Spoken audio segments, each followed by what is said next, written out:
చాలామందిని క్వశ్చన్ అడిగేవాడిని, మీకు ఆనందం కావాలా సక్సెస్ కావాలా? సక్సెస్ అనేవాడు. ఆనందం వల్ల సక్సెస్ వచ్చిన సందర్భాలనే కానీ సక్సెస్ వల్ల ఆనందం ఉన్నాడు.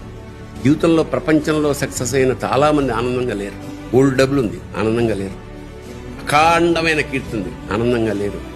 కానీ ఎక్కడో రోడ్డు పక్కన రోడ్లు కొట్టుకుంటూ భార్య జొన్న రొట్టెలు ఆయిల్ లేకుండా కాల్చి బండ మీద ఉల్లిపాయ ఎండుమిరపకాయలు నూరి ఇద్దరు నవ్వుకుంటూ తిన్నవాళ్ళని చూసినప్పుడు వీళ్ళింత ఆనందంగా ఎలా? ఇక్కడ ఆనందం డామినేట్ చేసింది. మల్టీ మిలియనర్స్ కూడా అంత ఆనందంగా ఉండలేకపోవాలి. సో నెక్స్ట్ జనరేషన్ పిల్లలకి ఆనందాన్ని నేర్పాలి. విజయం కాదు, విజయం ఇస్ కాంపిటీషన్,